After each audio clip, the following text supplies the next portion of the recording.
ঈশ্বরের ঐশ্বর্য, বিভূতি যুগ বা বিশ্বরূপ দর্শনের আকাঙ্ক্ষা। কুরুক্ষেত্রের পবিত্র ভূমিতে সূর্যের আলো তখন স্বর্ণের মতো দীপ্তি ছড়াচ্ছে। যুদ্ধের মুহূর্তে ঘনিয়ে এলো ও অর্জুনের হৃদয়ে এক আরব ভয় ও বিষাদের আচ্ছন্ন ভয় নয়। শ্রীকৃষ্ণের অমৃতবাণী তার অন্তরে জ্ঞানের প্রদীপ জ্বালিয়েছে, কিন্তু তার মনে একটি গভীর আকাঙ্ক্ষা জেগে উঠল।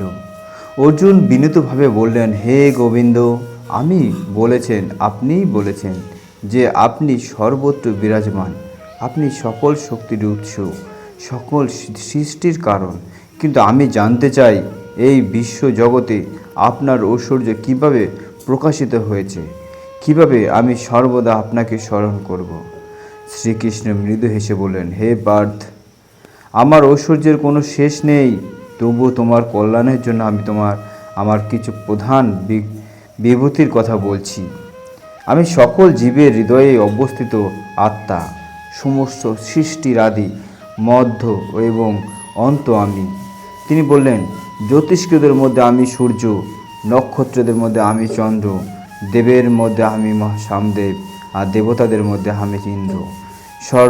পর্বতের মধ্যে আমি হিমালয়, নদীদের মধ্যে আমি গঙ্গা, আর বৃক্ষদের মধ্যে আমি অশ্বত্থ, আর অশ্বত্থের মধ্যে আমি বজ্র, গুরুদের দেবের মধ্যে কামধেনু, আর পাখিদের মধ্যে গরুড় এবং সাপেদের মধ্যে অনন্ত। অর্জুন বিস্ময়ে বিস্মিত হয়ে শুনতে চাইলেন। শ্রীকৃষ্ণ আবার বললেন, আমি জ্ঞানীদের জ্ঞান, আর বীরদের বীরত্ব, ধার্মিকদের ধর্ম এবং সত্যবাদীদের সত্য। মানুষের হৃদয়ে যে ক্ষমা, দয়া, প্রেম, ধৈর্য ও ভক্তি দেখা যায়, সেগুলো আমারই প্রকাশ। এই জগতে যা কিছু সুন্দর, মহান, শক্তিশালী ও মহিমান্বিত, সবই আমার অসীম তেজের ক্ষুদ্র অংশ মাত্র। অর্জুন গভীর ভক্তদের বললেন, হে মাধব, আপনার কৃপা আমার মোহ দূর হয়েছে। আমি এখন অনুভব করছি আপনি সত্যি পরমেশ্বর, কিন্তু আমার হৃদয়ে একটি আকাঙ্ক্ষা রয়েছে ও আকাঙ্ক্ষা জন্ম নিয়েছে। শ্রীকৃষ্ণ স্নেহভরে বললেন, বলো হে পার্থ, তোমার ইচ্ছা কি? অর্জুন কণ্ঠে বললেন, কাঁপা কাঁপা কণ্ঠে, হে যোগেশ্বর, যদি আপনি মনে করেন আমি যোগ, তাহলে আমি আপনার সেই বিশ্বব্যাপী দিব্য রূপ দর্শন করতে চাই। আমি দেখতে চাই কিভাবে সমগ্র বিশ্ব আপনার মধ্যে অবস্থান করছে। শ্রীকৃষ্ণ মৃদু হাসলেন, বললেন, হে ধনঞ্জয়, আমার এই বিশ্বরূপ সাধারণ চোখে দেখা যায় না। আমি তোমাকে দিব্য দৃষ্টি প্রদান করছি। সেই দৃষ্টির মাধ্যমে তুমি আমার অসীম ঐশ্বর্য প্রত্যক্ষ করতে পারবে। এ কথা শুনে অর্জুনের শরীর শিহরিত হয়ে উঠল। তার হৃদয়ে ভক্তি, বিস্ময় ও আনন্দে পরিপূর্ণ হয়ে গেল। তিনি হাত জোর করে বললেন, হে কৃষ্ণ, আপনার কৃপা ব্যতীত কিছু সম্ভব নয়। আমি আপনার সেই অনন্ত মহিমা দর্শনের জন্য প্রস্তুত। শ্রীকৃষ্ণের মুখমণ্ডল তখন এক অপূর্ব দিব্য জ্যোতি ফুটে উঠল ও কুরুক্ষেত্রের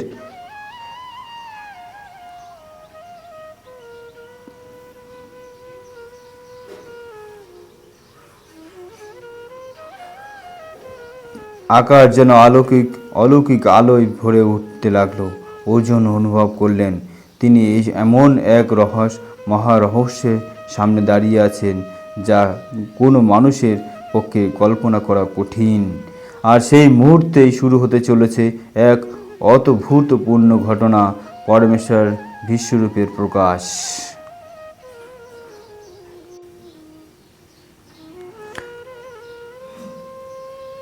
শ্রীকৃষ্ণ মৃদু হাসলেন, তার নয়নে যেন অসীম করুণার জ্যোতির ফুটে উঠল।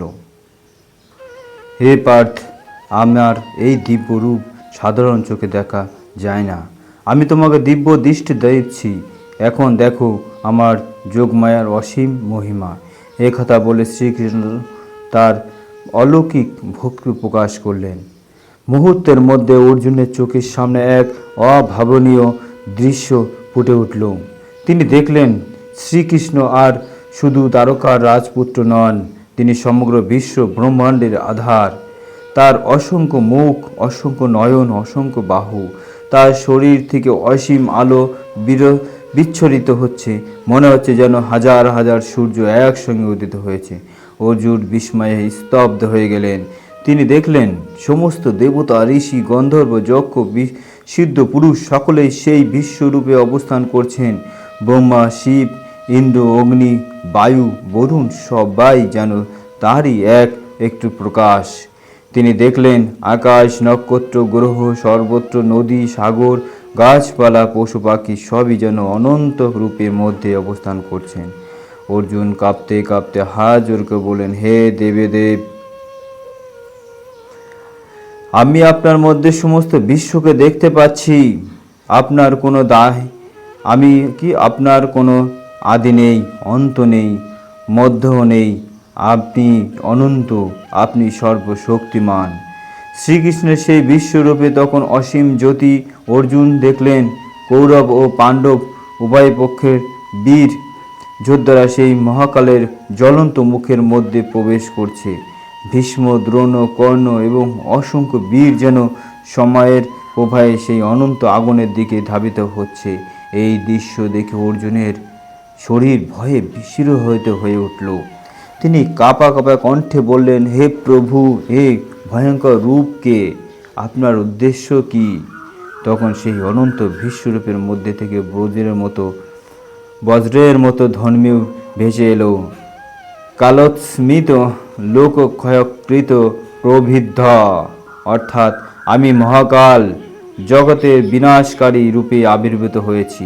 হে পার্থ, যাদের তুমি হত্যা করবে বলে ভাবছো তারা ইতিমধ্যে আমার দ্বারা নিহত হয়েছে। তুমি শুধু আমার ইচ্ছার যন্ত্র মাত্র। এই কথা শুনে অর্জুন বুঝতে পারলেন মানুষ নিজেকে কর্তা মনে করলেও প্রকৃত কর্তা একমাত্র ঈশ্বর। তার চোখে অশ্রু সজল ভরে হয়ে উঠল। তিনি স্মরণ করলেন একবার তিনি কৃষ্ণকে বন্ধু সখা বলে সম্বোধন করেছেন, কতবার হাসি ঠাট্টা করেছেন, কতবার তার প্রকৃত মহিমা না জেনেই সাধারণ মানুষের মতো ব্যবহার করেছেন। লজ্জায় ও ভক্তিতে তার মাথা নত হয়ে গেল।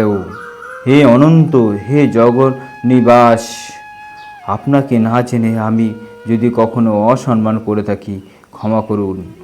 আপনি পিতার মতো সন্তানকে, বন্ধুর মতো বন্ধুকে, প্রিয়জনের মতো প্রিয়জনের যেমন ক্ষমা করেন তেমনি আমাকে ক্ষমা করুন। অর্জুনের কণ্ঠ তখন অশ্রুতে রুদ্ধ।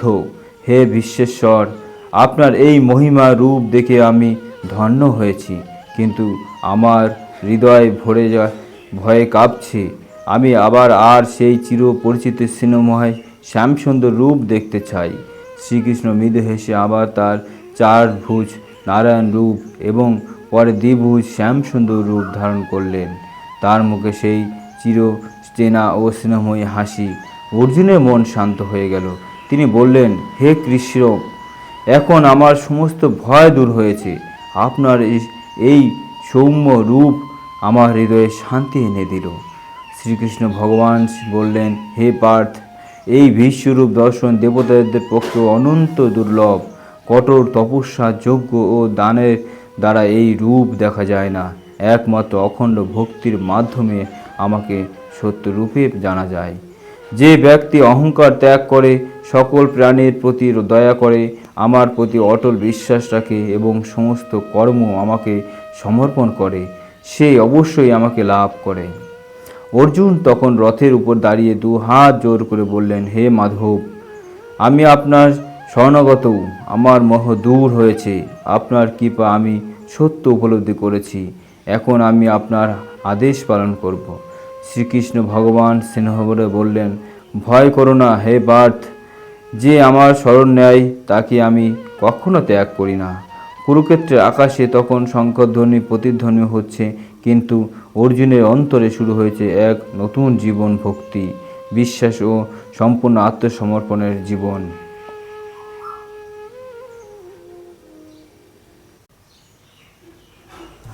কুরুক্ষেত্রের যুদ্ধ তখনও শেষ হয়নি। আকাশের শঙ্খধ্বনি প্রতিধ্বনি হচ্ছে, কিন্তু অর্জুনের অন্তরে এখনও তার যুদ্ধের ভয়ে কাঁপছে না। বিশ্বরূপ দর্শনের পর তার সমস্ত অহংকার, সংশয় ও মোহ ধীরে ধীরে বিলীন হয়ে গেছে। রথের উপর বসে তিনি গভীর শান্তিতে শ্রীকৃষ্ণের দিকে তাকিয়ে বললেন, হে মাধব, আমি আপনার মহিমা দেখেছি, আপনার বিশ্বরূপ দর্শন করেছি, কিন্তু এখন আমার একটু প্রশ্ন আছে। সত্যিকারের ভক্তকে আর এই জগতে মানুষ কেন কখনো শান্তি পায়, আবার কখনো অশান্তিতে ভোগে? শ্রীকৃষ্ণ মৃদু হাসলেন, তার চোখে করুণা জ্যোতি ফুটে উঠল। হে পার্থ, তোমার প্রশ্ন গভীর, কারণ ভক্তি ছাড়া জ্ঞান অসম্পূর্ণ, আর জ্ঞান ছাড়া ভক্তি অন্ধ। তিনি ধীরে ধীরে বলতে শুরু করলেন, সত্যিকারের ভক্ত সেই ব্যক্তি যে সুখে আনন্দে অন্ধ হয়ে যায় না, আবার দুঃখে ভেঙে পড়ে না, যে সমানভাবে সম্মান ও অপমান করে, তার হৃদয়ে কারো প্রতি দ্বিদ্বেষ নেই, সে যে সর্বদা আমার প্রতি নিবেদিত থাকে, সেই আমার প্রিয় ভক্ত। অর্জুন মনোযোগ দিয়ে শুনছিলেন। শ্রীকৃষ্ণ বললেন, ভক্তের হৃদয় সমুদ্রের মতো গভীর ও স্থির হয়। বাহিরের ঝড় ঝঞ্ঝা তাকে বিচলিত করতে পারে না। যেমন পদ্মফুল জলের লিপ্ত হয় না, তেমনি ভক্ত সংসারের থেকেও সংসারের মোহে আটকে পড়ে না। অর্জুন বললেন, হে গোবিন্দ, মানুষ কেন এরকম মানুষ থাকতে পারে না? কখনো ভালো কাজ করে, আবার কখনো পাপে লিপ্ত হয়। ভগবান বললেন, কারণ প্রকৃতির তিনটি গুণ আছে, সত্য, রজ ও তম। তিনি আকাশের দিকে তাকিয়ে বললেন, সতগুণ হলো জ্ঞান, শান্তি ও পবিত্রতার গুণ, আর রজগুণ হলো আকাঙ্ক্ষা, কর্ম, অস্থিরতার গুণ। তমগুণ হলো অজ্ঞানতার, অলসতা ও অন্ধকারের গুণ। এই তিনটি গুণই মানুষকে প্রভাবিত করে। মানুষ কখনো সত্যে, কখনো রজসে, আবার কখনো তমসে প্রবাহিত হয়। অর্জুন জিজ্ঞাসা করলেন, হে মাধব, এই গুণত্রয় থেকে মুক্তি পথ কি? শ্রীকৃষ্ণ বললেন, যে ব্যক্তি এই তিনটি গুণকে অতিক্রম করতে চায়, তাকে আমার শরণ নিতে হবে। শতগুণ মানুষকে জ্ঞানের দিকে নিয়ে যায়, রজগুণ তাকে কর্মে আবদ্ধ করে, আর তমগুণ তাকে অন্ধকারে ফেলে দেয়। কিন্তু যে ব্যক্তি এই তিনটিকেই সমানভাবে দেখে এবং নিজেকে দেহ নয়, আত্মা হিসেবে উপলব্ধি করে, সে মুক্তির পথে অগ্রসর হয়। তিনি আবারও বললেন, যেমন আকাশ সব কিছুর ঊর্ধ্বে থেকে সব কিছু ধারণ করে, তেমনি আত্মা এই তিনটি গুণের ঊর্ধ্বে অবস্থান করে। অর্জুন ধীরে ধীরে বুঝতে পারছিলেন, মানুষের দুঃখ বাইরের কারণে নয়, বরং নিজের অন্তরের গুণের কারণে। তিনি বললেন, হে কৃষ্ণ বা হে কেশব, তাহলে কি মুক্তি এত কঠিন? ভগবান শান্তভাবে বললেন, না হে পার্থ, তুমি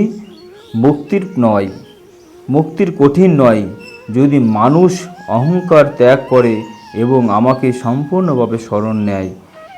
কিন্তু মানুষ সবচেয়ে বেশি বাধা পড়ে আমি কর্তা, এই অহংকারে। তিনি বললেন, যে ব্যক্তি বলে আমি করছি, সে জগতে আবদ্ধ থাকে, আর যে ব্যক্তি বোঝে ঈশ্বরই সব ঈশ্বরের ইচ্ছা, সে মুক্তির দিকে এগিয়ে যায়।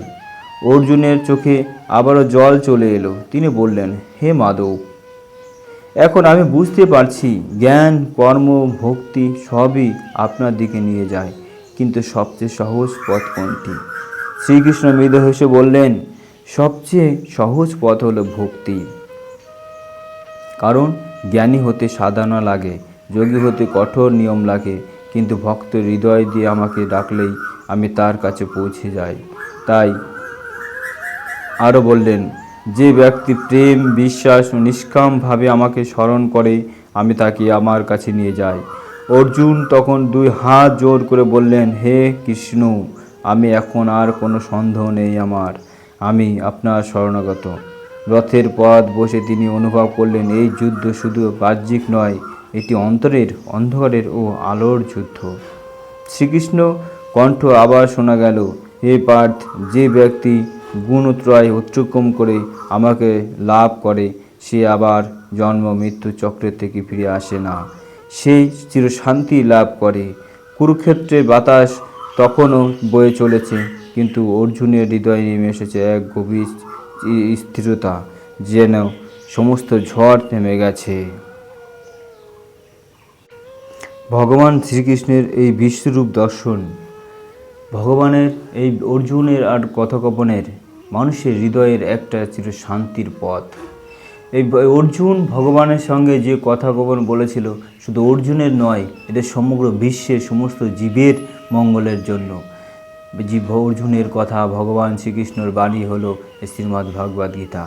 এই ভগবদ গীতার শ্রবণে মানুষের হৃদয় কোমল ও অনন্ত যুগ, অনন্ত কাল ধরে তার জীবন পুরো শান্ত ও পবিত্রময় হয়ে ওঠে।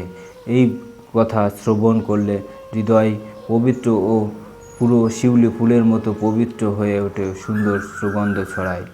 এই ভগবানের এই কথা তোমাদের ভালো লাগলে লাইক, কমেন্ট ও সাবস্ক্রাইব করবে। জয় শ্রী রাধে, জয় শ্রী।